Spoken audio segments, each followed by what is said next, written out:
When we invest in ourselves, we all shine. Together, we are Black beyond measure.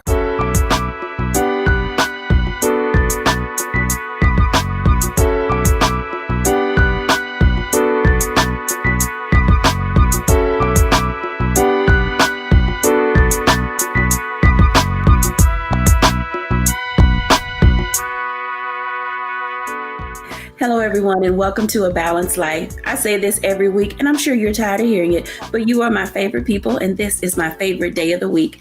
Today on A Balanced Life, we have some really serious things to talk about, and I know how we approach those things in everyday life can literally leave us feeling very overwhelmed, as if there's not enough gas in our tank, and oftentimes wondering, do we have the stamina to keep going forward? You know, with the headlines of the day talking about, all the political issues, the mass shootings now around the globe, and, looking at what we're doing with our children educationally and how we're explaining to them what's happening in the world, and just even trying to figure out where is our center. Who are we? This pandemic has shaken us. The world's landscape has really gotten us to this space of not really being able to identify who we are when we look at ourselves in the mirror. And I know that some of you are saying, I know exactly who I am. I know exactly what I stand for. And I know how I'm going to approach my everyday life. Well, people like me still have days that we struggle, not with just getting up in the morning, but really trying to figure out this landscape in which we're living. And how do I navigate and find my North Star again? I am delighted today that our guests, our panelists, our usual suspects that you enjoy hearing from are with us today. We have Pastor J.T. Johnson, Stacey Owens, and Dr. Tierney. Welcome, everyone. Hey, Dr. Jacquie. Hey, y'all. Oh, my goodness. These topics that we've been talking about the last several weeks have just been really, joyful and exciting. And I'm not saying that today is not going to be that way, but, oftentimes we get to that space as leaders and guiding other people, each of you in your own right are holding people's lives in the palm of your hands because you're coaches, your pastors, your educators, and administrators. And there are days when sometimes discovering what we look like in order to be able to move other people forward can often be a daunting task. And so as we think about just the general things that are happening in the world today, I'd like to ask each of you first, how are you doing? I think that's the first thing. Sometimes we have to do this self-check. So Pastor JT, how you doing? I want to start there. How are you doing, sir? Because you do a lot. I'm doing great, Dr. Jacquie. How are you doing? I'm doing, and I think if I can be honest, I'm doing good because the pandemic taught me, well, you need to start being. Mm-hmm. And so I kind of had to spend some time repurposing me and identifying things and identifying where I was dividing me up and really started to make some real conscious decisions about my time and about my emotional capital. Where was I investing it, and what areas I needed to divest? I needed to withdraw myself from. So, with that, over time, I'm being, I believe, the best version of me today, and I believe that in that space, I can say I'm doing good. I love that answer. All right, so I have a follow-up question for you related to that, because you mentioned a word, divest. And that literally, for those of you who are watching, it means sometimes figuring out how to pull yourself away from some things. Was that an easy process or a difficult process for you when you came to the realization of it? Difficult, because I'm still having those moments. But one of the things that I have really forced Jamel to do is really value my time. And I believe that that is the thing that I'm fighting with every day, because in the space that I operate in, I believe that we're always seen as superheroes, because not only am I a pastor, I serve in so many other capacities of service. And so when you are serving mankind, you sometimes forget that you need that same service that you are rendering to other people. So what I have done now is I've really started to value my day, value my time, and then be honest with myself to identify the capacity in which I'm operating in. And then with that, I have come to a point that if I'm not able to do it, I've told myself, you did all that you had the capacity to do, and you can operate in the grace that God has given you. Do your best and leave God the rest. Sounds like an outstanding plan. Dr. Tierney, how you doing? So I love what my brother just said, Pastor JT. I love what you just said. And my answer to that is that I'm not doing. I'm truly being. I am being angry. Mm-hmm. Some of the things that have, some of the bills that have been passed and the legislation, when I tell you I'm just angry, I'm being sad. Sad about some of the things that I'm seeing just happen in this country and the lives that are being taken. I'm being confused, confused on what's next. Sometimes confused on what can I do. Sometimes I feel like I'm just like screaming into the void, so that I'm being honest. I'm being honest about how I feel. I'm being honest about what I need. I'm being honest about where I am. I'm being in community with people that I love and people that love me, and spending that time staying connected and close. So I'm spending less time doing in this season, and more time being. And in me being, sometimes I'm sad, sometimes I'm angry, sometimes I'm confused, sometimes I'm happy, sometimes I just want to peel the paint off the walls, but allowing myself to just be, so that I can come out on the other side with a clear, like you said, a North Star of who I am, where I am, and whose I am, and allowing that to then be my guide. I think that those are very important tips, because as you engage more with yourself, it allows you, as you said, to be honest, to be vulnerable, and to be transparent. And oftentimes, audience, let me just say, being honest and transparent and vulnerable with yourself is the hardest thing to be, because oftentimes people see that as being weak. But oftentimes it's in our weakness that we find these great moments of clarity and directionality, so we know what our next move should be. Being intentional about the space in which we live in, the people with whom we engage, and how we say what we say and do what we do becomes extremely important, because other people are fractured. Other people are feeling frail and vulnerable. So the more we know how to build ourselves up as leaders, the better capable we are in helping other people. One of the persons that I love so much who is capable and able of doing that. Hey, Stacey Owens, how you doing? I'm doing well. I'm doing well today. Now, if you would have asked me this question a couple of weeks ago, I was a mess. So I am going to say that in my present moment, I'm learning to be intentional about just being present in the moment of recognizing my emotions and recognizing when I need to pull back. And so I spend so much time feeding into others that sometimes I forget about myself. And 2 weeks ago, reality hit me in my face, and I had to pull back, and I had to take some time to reflect on what I was doing, why I was doing it. I had to create some barriers. I had to say, you know what? It's okay that you want to work and protect others, but nobody's out here protecting you but you. So I had to start learning how, at that moment, 2 weeks ago, how to pull back and start putting up some things that would give me some protection, because in that space, I did not have anybody that was feeding and pouring into me. So if you ask me today, I'm okay. I'm doing really well today. And I'll probably be doing excellent tomorrow. But as long as we can stay intentionally connected to our emotions and be in control of our own emotions, you can always pull back from whatever spaces you're taking into. I want to thank each of you for your transparency, because as we take break and move into this next segment, we want to aid and guide our audience. Now, let me tell you, this show is about being able to live a balanced life.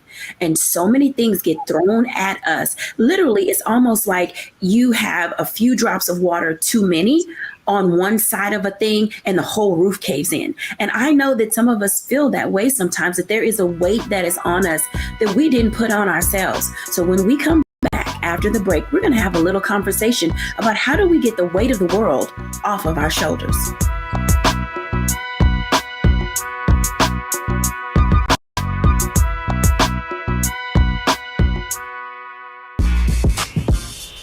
When we invest in ourselves, our glow, our vision, our vibe, we all shine. Together, we are Black beyond measure. Into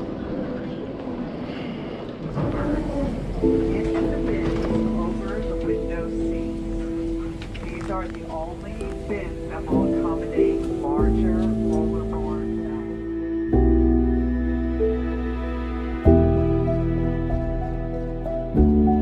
They put 10 in here? 10, and you don't come out till you die. And you eat him, you poop 10. Oh my God. So what?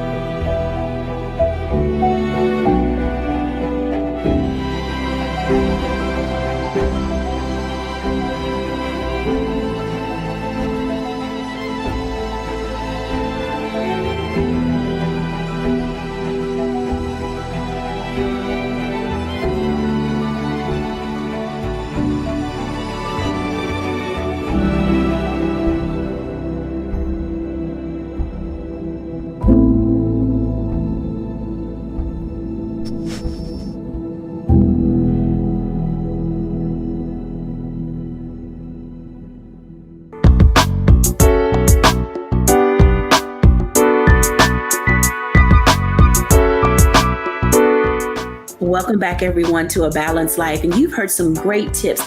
You know, our guests, our panelists that are with us every week, we're strong, empowered people. But at the same time, there's stuff that happens in each of our lives that literally knock us off our heels.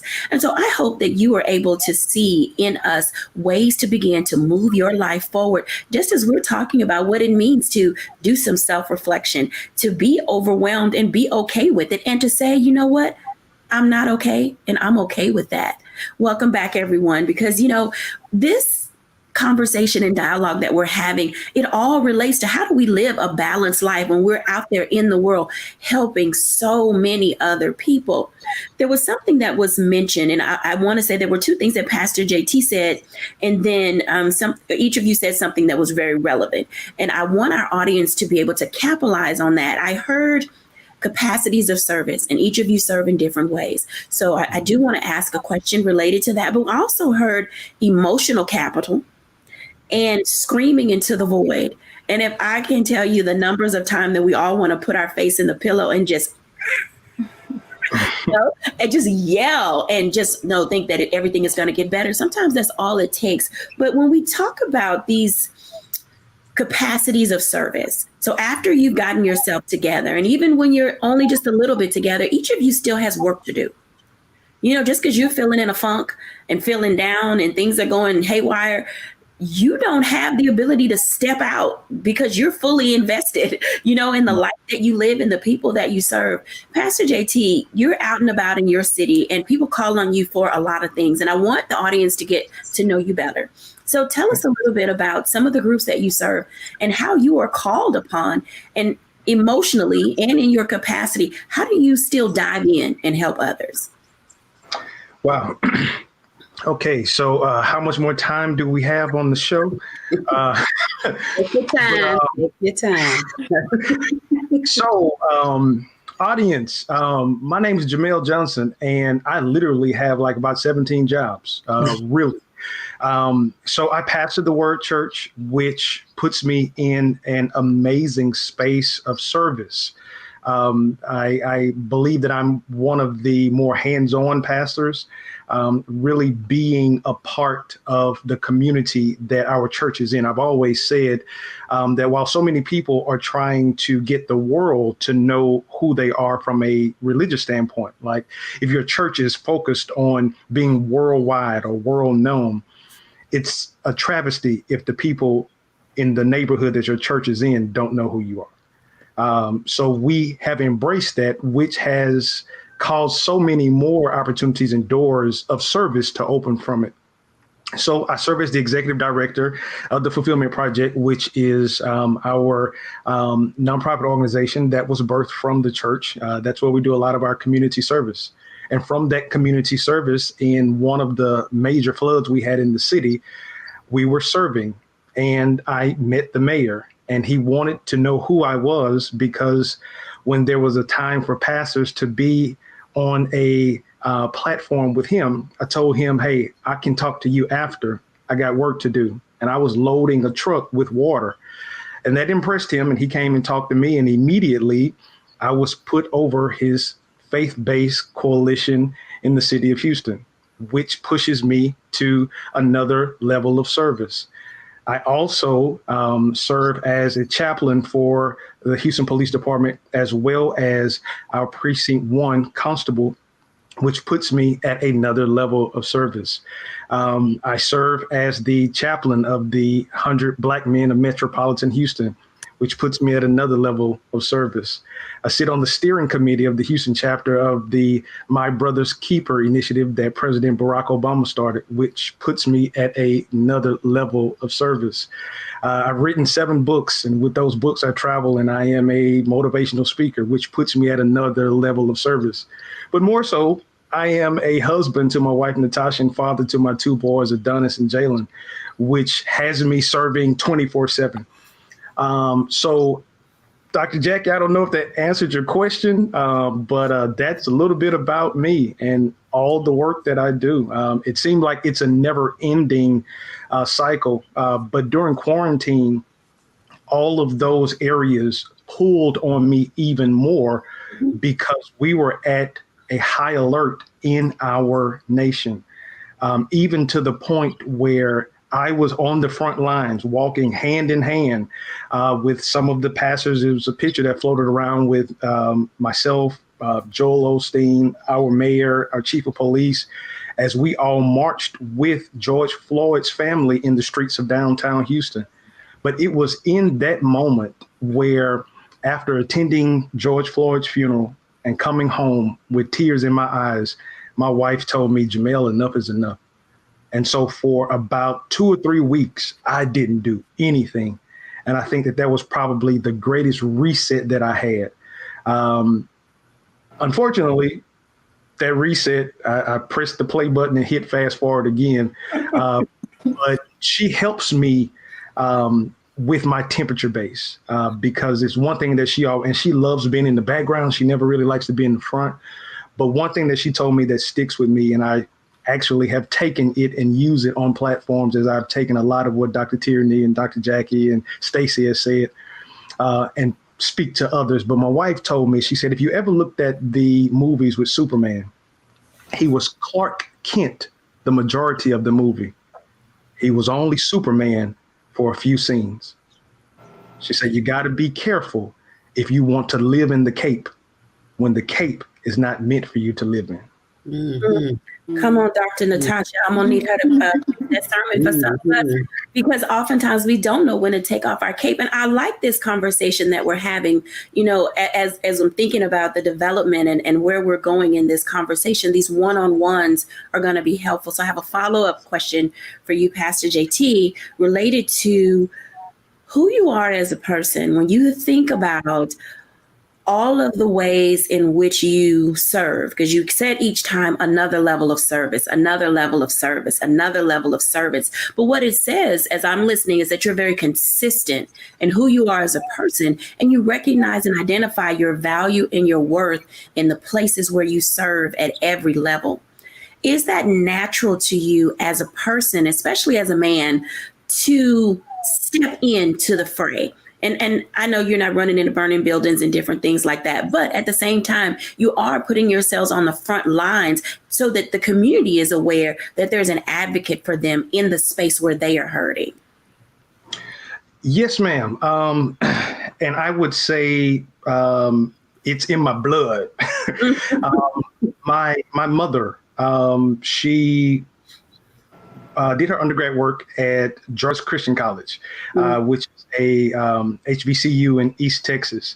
And she would come home or come to Houston on the weekends and go to a church in 3rd Ward called Wheeler Avenue that at that time was pastored by a young pastor, Pastor William Lawson.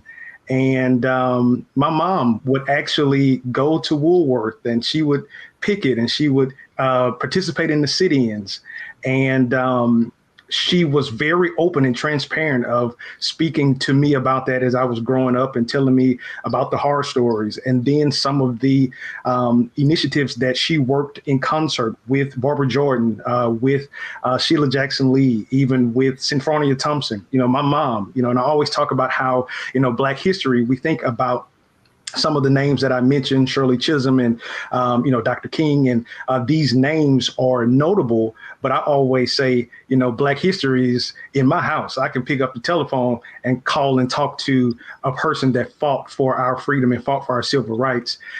So that's something that I saw with her, and I just kind of picked the baton up. I was every president that I could be, I think, starting with our 8th grade class. I ran for class president and then moved on from there. I was 9th grade president, 10th grade president, student body president, student body president at Texas Southern.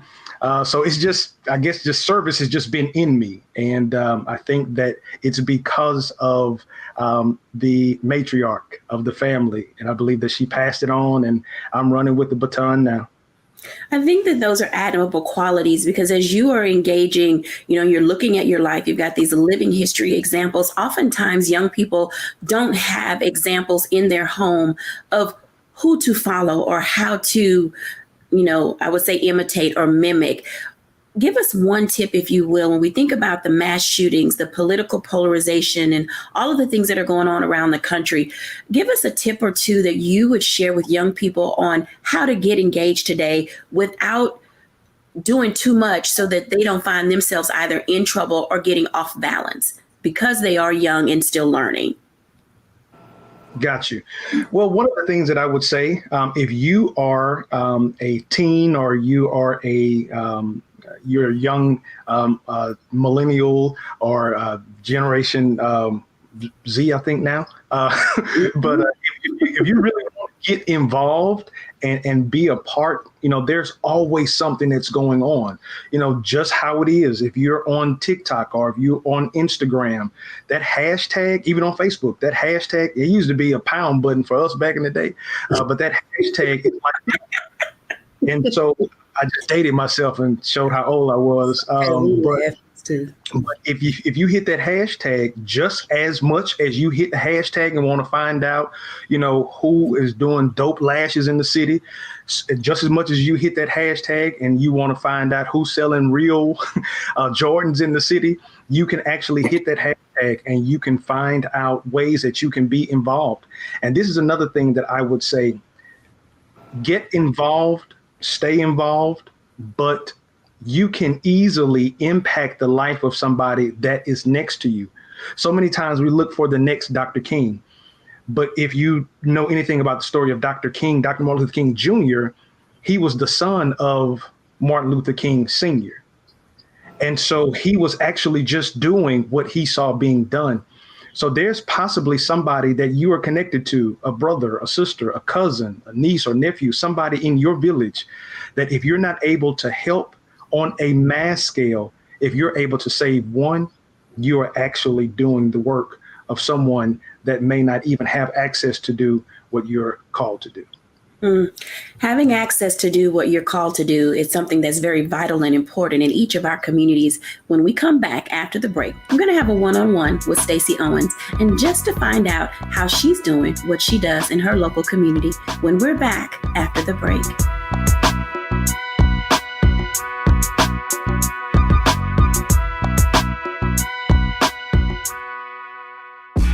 When we invest in ourselves, we're investing in what's next for all of us.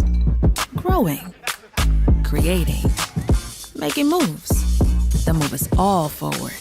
Together, we are Black beyond measure. Pull up a chair, take your seat. The Black Tape with me, Dr. Greg Carr, here on the Black Star Network. Every week, we'll take a deeper dive into the world we're living in. Join the conversation only on the Black Star Network.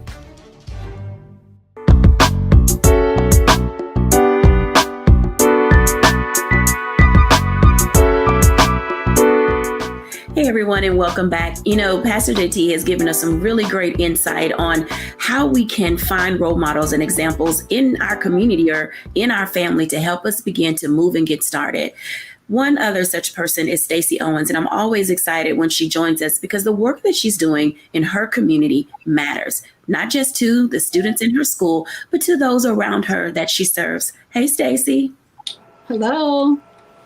I am delighted that our audience is getting this time to share, one-on-one with you in how we're growing and what we're doing. So tell us a little bit about your school, and then we'll dive into some deeper questions about things happening on the landscape and how you're helping children navigate them. Okay. Zecca School of Arts and Technology is a K-8 public charter school. I was given the vision to open the school based on my personal experiences with my son. He struggled in a traditional school, and God gave me the vision to create that place that would have been beneficial to students that are like him. And so that's how Zecca was actually birthed. And we do a lot of great things for students. We do a lot of great things for the community.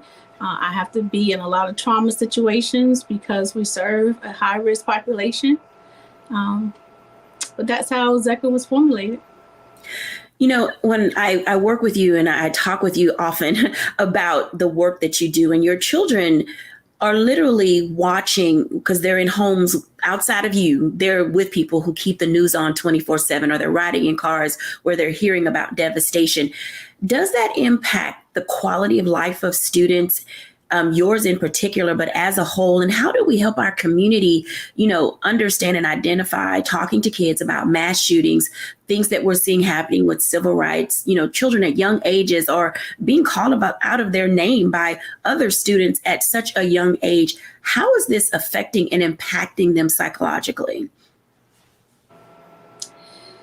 Our students, they are connected to the world, and they do hear a lot of what is happening, good and bad, around them. And I think what we as educators here at Zecca, what we try to be connected to is, what is the emotional balance of our students? How is what's happening in your circle impacting you emotionally, and increasing that level of emotional intelligence that they need to be able to have within them so that they can process what's going on in the world around them. So when you start talking about things like school shootings and mass shootings that's happening, I serve a population that,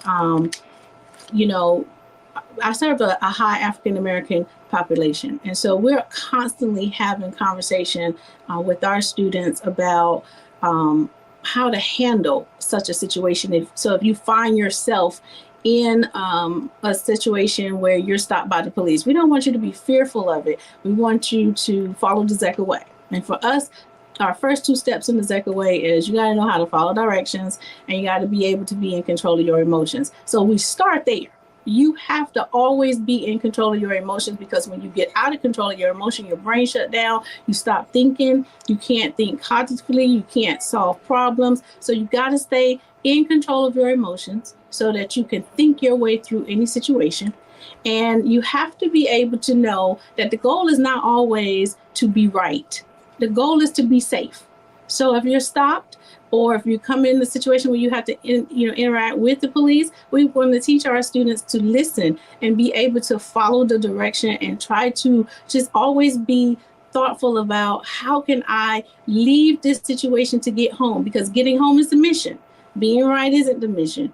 When it comes to the mass shootings, we're always talking about the matrix. Kids live in the matrix now. They live in the matrix so much that the matrix world and reality start crossing. So we do a lot to try to keep those 2 worlds separate, and to help them think through, the violence in the matrix world is so natural. You play all these games, Roadblock, all these different games that they're into, and you're shooting and you're talking and exposed to violence. I can't stop that from a principal perspective, from a school administrative perspective. But what we do here is we have those conversations, because we want to make sure that when you put your game down and you come back into the real world of reality, you better know about that school to prison pipeline. You better know about those zero tolerance policies. We tell that to our kids as young as kindergarten. You need to know that so that you don't come in and say and do nothing that's going to trigger you to be in that situation where you got to think your way through it to start with. So it's all about being in control of your emotions and knowing how to think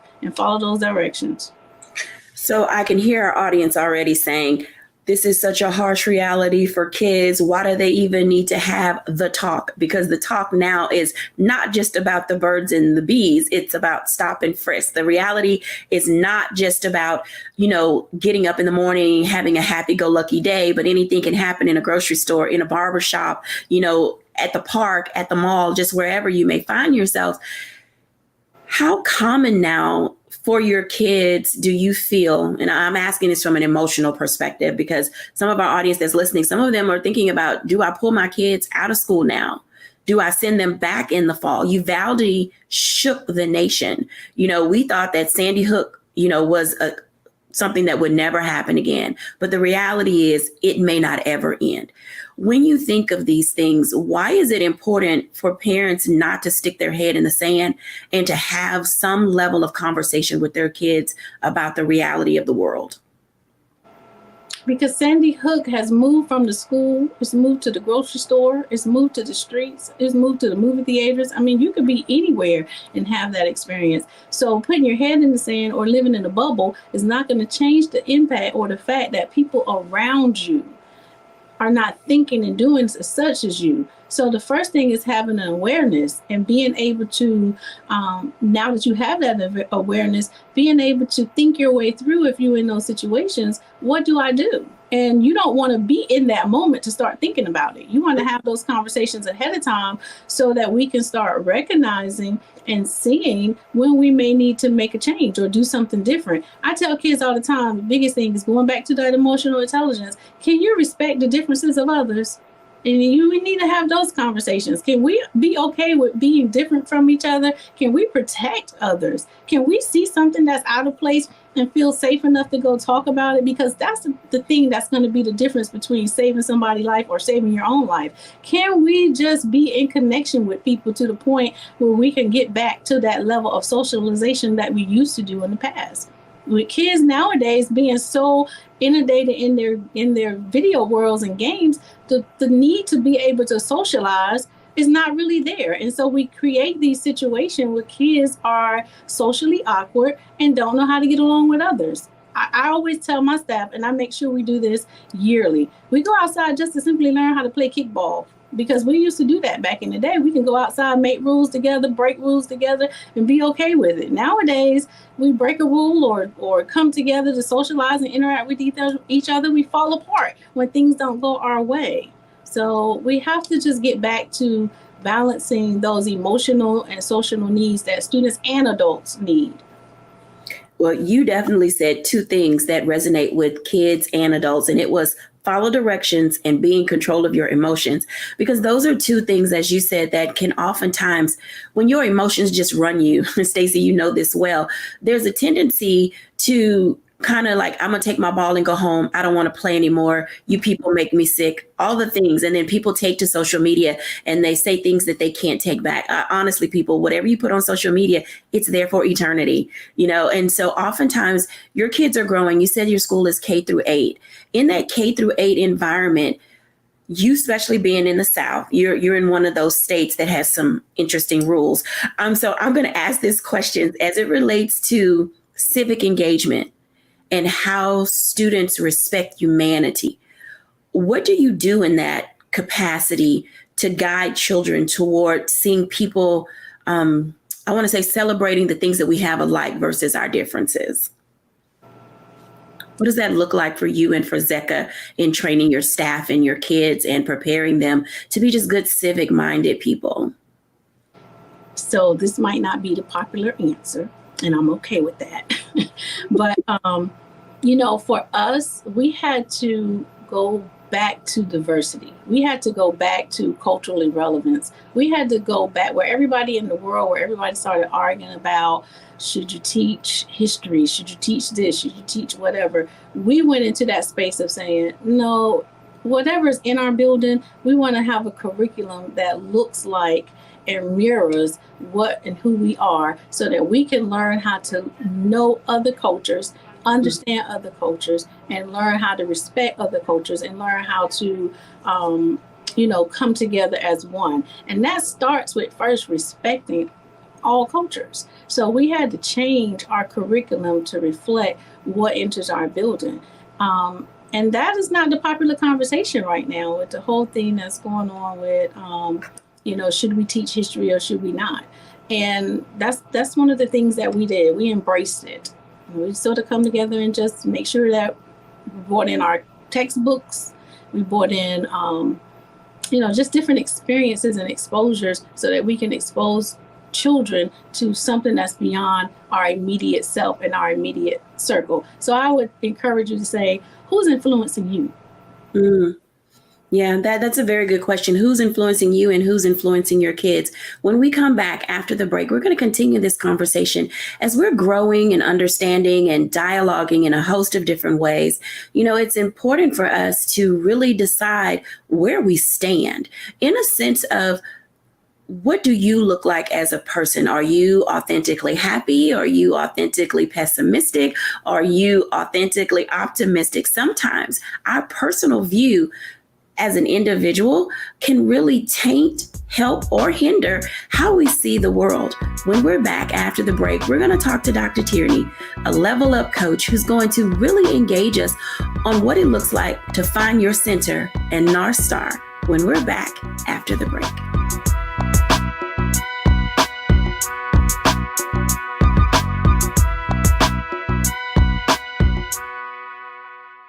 When we invest in ourselves, we all shine. Together, we are Black beyond measure. I'm Deborah Owens, America's Wealth Coach, and my new show, Get Wealthy, focuses on the things that your financial advisor and bank isn't telling you, but you absolutely need to know. So watch Get Wealthy on the Black Star Network.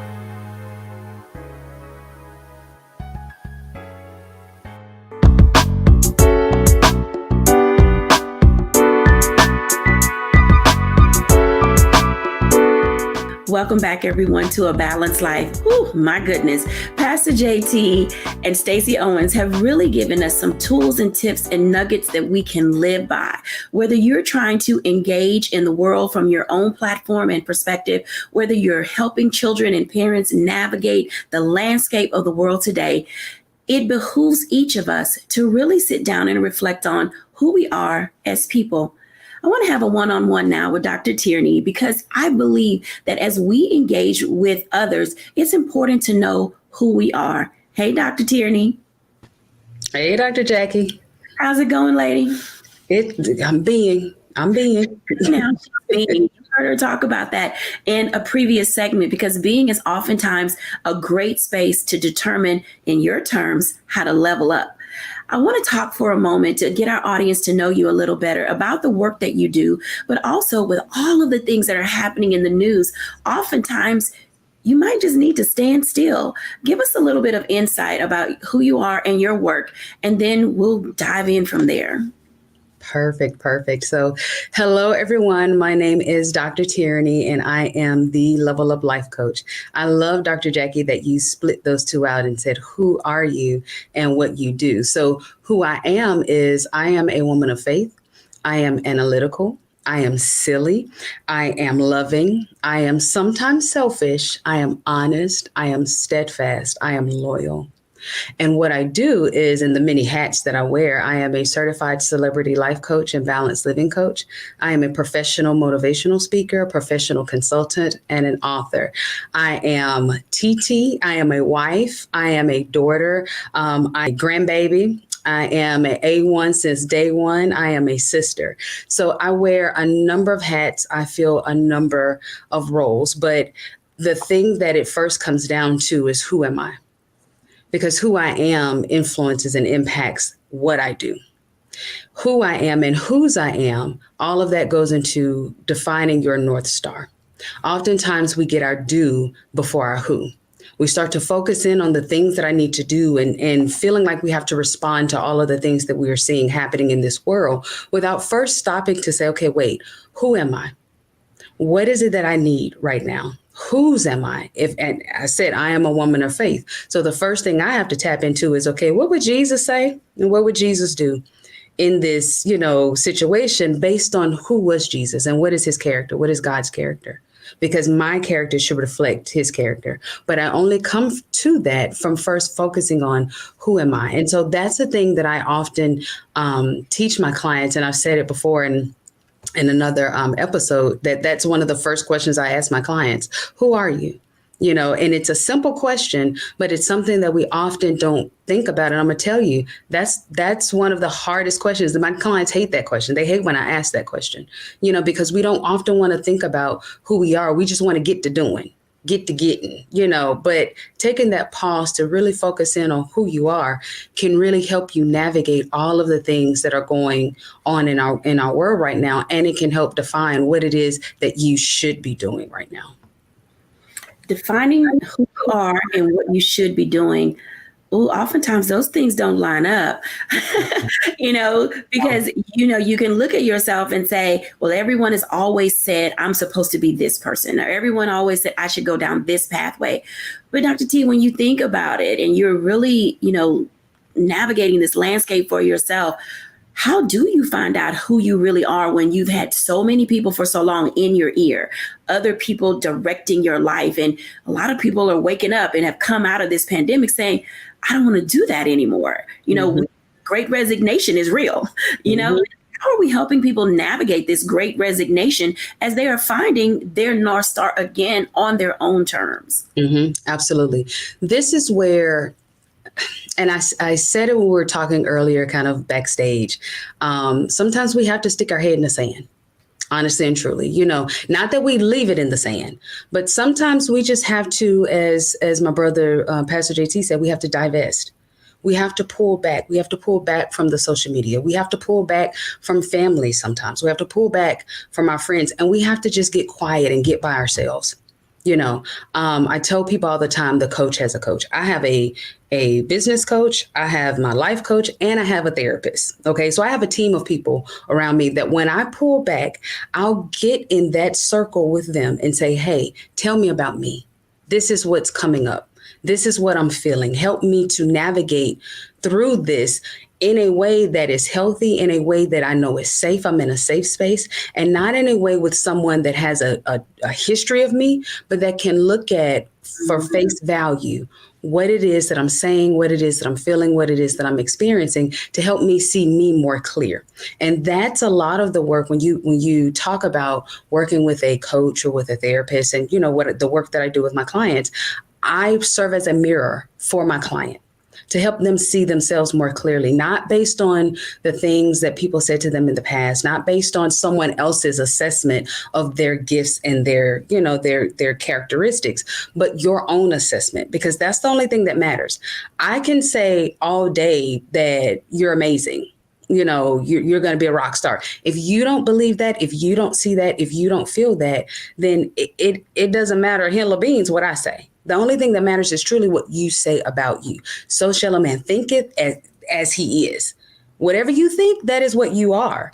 And so taking that time to really get to how you see you, how you feel about you, that may be something that you can do with your coach or your therapist. That may be something that you can do with your pastor. It may be something that you do in between time in you and your journal and your pen, but taking that time to stop all of the doing so that you can get to the being, and just being by yourself, being quiet long enough to get those divine downloads, to really hear yourself think for a minute. So I'm going to ask this hard question. It's not going to be hard for you, but it's going to be difficult for our audience to stomach. When we talk about finding your truth, people do have to be careful sometimes in discovering, is the truth based on who I was? Is the truth based on who I am? Or is the truth based on who I am in the process of becoming? Why is finding your truth central to locating your North Star?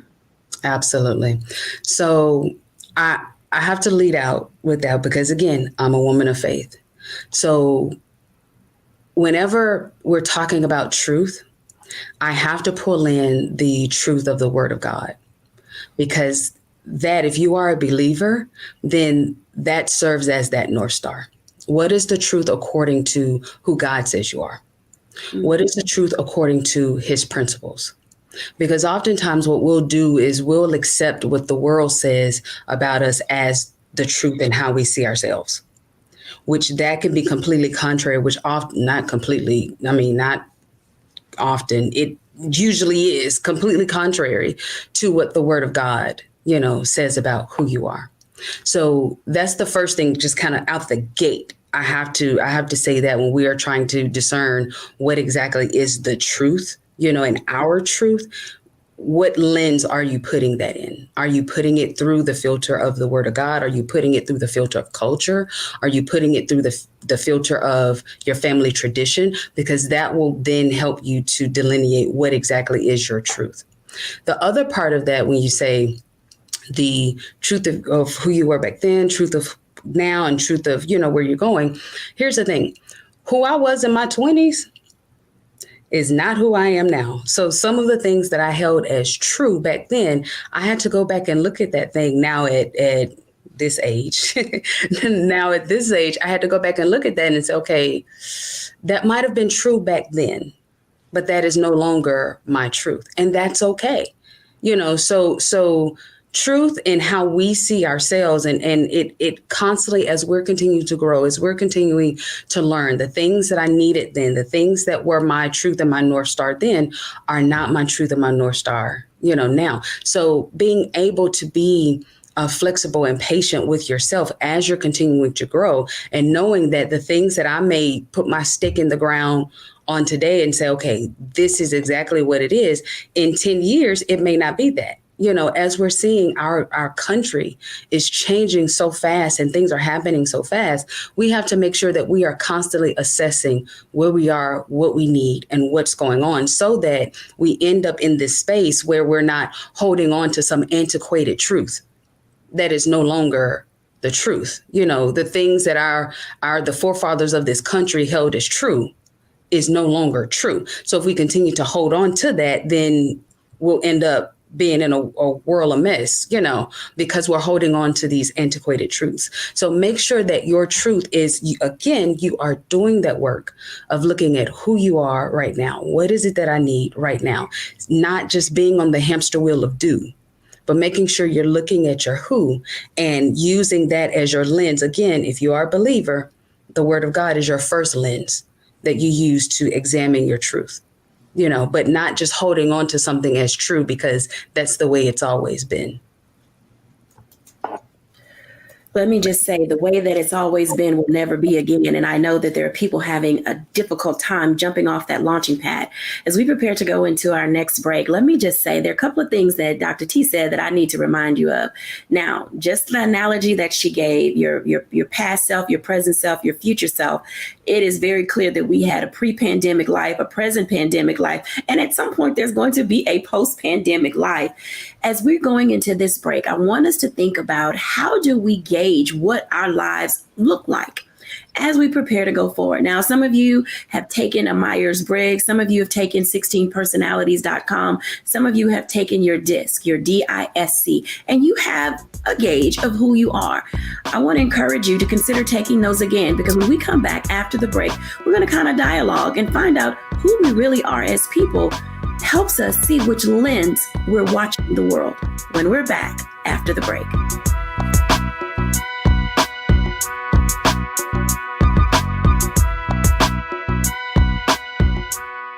Folks, Black Star Network is here. Oh, no punches! I'm real revolutionary right now. Support this man, Black Media. He makes sure that our stories are told. Thank you for being the voice of Black America, Roland. Stay black. I love y'all. All momentum we have now, we have to keep this going. The video looks phenomenal. See, this difference between Black Star Network and Black-owned media and something like CNN. You can't be Black-owned media and be scared. It's time to be smart. Bring your eyeballs home. You dig?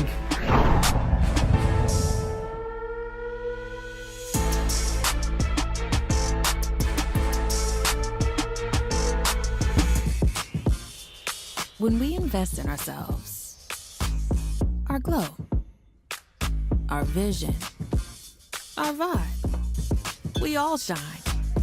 Together, we are Black beyond measure.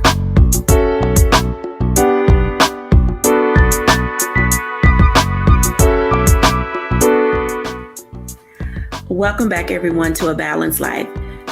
Dr. T, Stacey Owens, and Pastor JT have given us some wisdom keys and tools that we can use to really discover not only how to find our North Star again, but how to really navigate the world in which we live. Oftentimes, there are so many things that are thrown at us, and we get bombarded not only by information, but our own feelings and emotions and the feelings and emotions of others. I want to invite back everyone so that we can have a little bit of a conversation on how do we find our takeaways in the world in which we live? You see, as we are growing and as we're moving and as we're discovering who we really are, sometimes we need to utilize tools in order to help us discover who we are, because oftentimes people just don't know, because people just been talking to them, yakety yak all the time. Pastor JT, how do you stop that wheel of conversation and discover who you are as a person? What are some of the assessments that you've taken in life that really show you that you are who you believe you are all along? I think I've taken everything that is out there because I really want to have a true picture of myself. But you know, one thing that I want to do, I want to pull on something that Dr. T said. And I think that this is probably one of the most important things, is having someone in your life that you value enough that they can be a mentor, a coach, because this is one thing, and this was a moment that I had with a group of boys, and I asked them about, their favorite basketball player, and they gave out their names, and I asked, well, what did they all have in common? And, they said grit, or they said hustle, or, they said that they had passion. And I said, that's true. I said, but one thing that always happened and they always had was a coach. And on every level that you go higher in, more coaches are required. Mm-hmm. Because if you look on the little league, that one coach is trying to figure out how he can put all of these 15 little boys in and give them playing time. But when you get to the NBA, it is about 15 coaches, and some coaches you don't even see. And this is there to help those players develop and be the best that they can be. So I will say, get you a coach, because that coach is the person that cares enough about you to pull you to the next level, even when you don't feel like you're qualified to go. Absolutely. Thank you. Stacey Owens. Absolutely. I'm going to have to agree with that, because I've taken 16 personalities, I've taken the DISC, and I've learned a lot about myself in those moments. But life is what teaches you the most. The problem is, if you're only processing life through your own lens or through just your emotional self, you might miss a few things. So you definitely do have to make sure you surround yourself with someone that's other than the yes person. You need that person that can tell you no. You need that person that can tell you you've gone too far. You need that person who can tell you that's a great idea, but you might be out of season for it, because truth out of season bears no fruit. So, just like the other panelists, you just have to have a coach at every level that you go to that can assist you in helping to navigate whatever it is that you're dealing with. Dr. T. Well, as the coach, I'm always going to be a proponent of coaching. But in terms of the different personality assessments, I've taken all of them. The Enneagram, the Myers-Briggs, the DISC, the 16 personalities. And it's funny, across all of them that I've taken, even though they all have their different ways that they produce the results. So like the Enneagram has numbers 5, 8, 1, 6, and the Myers-Briggs has the letters. They all come out to show that pretty much I'm getting the same results across all of them. And the thing there that really stands out to me is that you can have all this information. We can have the assessments, but if we don't have that person to sit down and show our assessments to and say, hey, what is this and why is this, and help me connect this with this. And, and that's the beauty of having a coach. A coach that can take your assessments, give you the proper assessments, take your assessments and help make it make sense for you, because a lot of things that we do that are just natural to us, or, we don't even put it in the right perspective because we've been doing it our whole lives and it just is, and we don't know what to do with it, or we think that there's something wrong with it and it's quirky, it's, this, and that's just the unique way God created you. And so having that coach to say, hey, here's what you can do with that. Hey, have you ever thought about it, this way? Someone that is, again, that you feel safe with, that maybe doesn't have the history with you, but that can look at you and your life and your, gifts and talents with a fresh set of eyes and help you kind of put those Lego pieces together. As Pastor JT said, the higher up you go, the more coaches you need. So you heard me just say, I have a business coach, I have a life coach. I actually left off, I have a coach's coach. So I really have 3 coaches, in addition to my therapist, because when you get to a certain level, and give me all the eyes I could get, give me all that is successful people's secret weapon, is that they have a lot of coaches. They have a good team, around them. So yes, as the coach, I'm going to tell you, get a coach. If you're looking for a great coach, look no further, hit my website, get a free session. Let's talk about it. Absolutely. In my reflection today, I want to be able to share with our audience the value and importance of being able to move your life forward. As you can tell, there is no shortage of a wealth of information. You've heard from some outstanding professionals who can guide your life toward getting to where you need to go. I have to tell you, there are 3 things that I literally hang my hat on when it comes to me finding my North Star, but also being able to sustain it. And what that looks like for me is it has to be mutually respectful. It has to be mutually beneficial. And we have to be able to come to some mutual understanding about where we're going and how we're going to play in the sandbox together. Oftentimes we lose good people and lose good friends because we just cannot see eye to eye. Well, the honest truth is you may not need to see eye to eye. You just need to have a directionality and an intentionality about where you're going to go, and then let each person be individuals to get there the way that is best for them. If you're struggling today with determining how to find your North Star, of course, you can reach any one of our guests today. But at the same time, I want you to consider going to upenn.edu, UPENN, at the University of Pennsylvania. They have an amazing program that is designed to help you find who you are and how you want to live in this life. Surveys and assessments on the meaning of life, authentic happiness, grit, grace, and optimism, even gratitude. Sometimes we lose our North Star because we're looking in the wrong direction. I hope today that we've said something to you that will help you find your star again. Bye now.